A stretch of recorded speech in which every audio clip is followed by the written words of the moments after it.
Hi, this is Jean Bourne, and I'm going to be your instructor this semester. Some of you may not be as excited about taking a math class. That happens.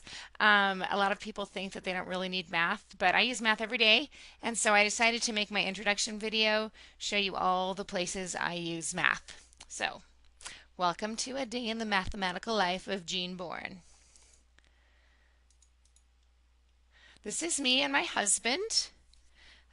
This has nothing to do with math. Although in our case, 1 plus 1 equals 9. This is the first place I do math, and that is we have a lot of kids. So 1, 2, 3, 4, 5, 6, 7, 8, 9. They keep us pretty darn busy. They're the reason I do most of the math in my life. This is where my mathematical day starts, way too early at 5:05. The reason I'm getting up that early is because I like to go work out. My ward has, my stake has an aerobics class. I go do step aerobics, so pretty good time. And that's super early in the morning. Again, what does that have to do with math? Oh, by the way, these are my super awesome glow-in-the-dark shoes. These shoes do glow in the dark, and they're very cool. But you didn't really show up in the picture, so I drew them. That's what they kind of look like when they're glowing. They're very cool. Okay, this is why I do math, because I want to eat donuts. This is what running has to do with math. I have a little thing that shows if I do 50 minutes, this is a little app on my phone, do 50 minutes on my step aerobics, then I burn 600 calories. So then when I eat, I can eat more. It's a beautiful thing. So see that glazed donut? That's a lot of calories. Half my workout was spent earning that donut. But anyway, so that's one way I use math. Um, this is another place where I do math and I fail every time. I always try to calculate who has the shortest line, which one's going to take the shortest, and I'm a failure at it. So if any of you know how to do that kind of math, please let me know. This is another kind of math I don't love to do, and this is shopping math. It takes a lot of groceries to feed our family. This is a 1 week's worth of groceries. And this is the not so fun part of that math, is when you get the bill. This is my favorite thing. You go to, you spend $1 million at a store and then they put a little smiley face on your thing. Thanks for spending money.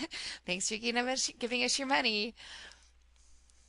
All right, this is a kind of fun place where I get to do some money. My kids do acting. That's another fun hobby that we have. And sometimes they get paid. Like they did a commercial. They do some stuff for the church sometimes. And I have to do math because I have to pay the church pays me, and then I have to pay my agent. And then, of course, we pay tithing and my kids sometimes pay me if it's been a lot of gas. So I do math that way. And these are some projects we've done. Sometimes you get to be Vincent van Gogh, and sometimes you get to be zombies, and sometimes you get to be Joseph Smith for a day. So pretty fun stuff. Not all of those were church things, but the Joseph Smith one obviously was. This is our game store. This is another place where I do a lot of math. My husband and I own a board game store, and I'm kind of in charge of the finances. So we'll be doing finances in this class. It's going to be great. It'll be great for me. It'll actually help me tighten up my finances as I teach too. So here's the inside of our store, and it takes a lot of math to figure out how many things to order, how we're going to pay our electric bill, how we're going to pay our super awesome employees. It's all takes a lot of math. This is another place where I do math. You probably don't do this kind of math yet, but this is me helping my son do his calculus. So I spend sometimes a couple hours a night helping my kid with this. I was kind of laughing at this problem though, because it says, how fast is the balloon's radius increasing at the instant the radius is 5 feet? And I'm thinking, I don't care how fast it's increasing. I want to know where I can get a balloon that big. That's awesome.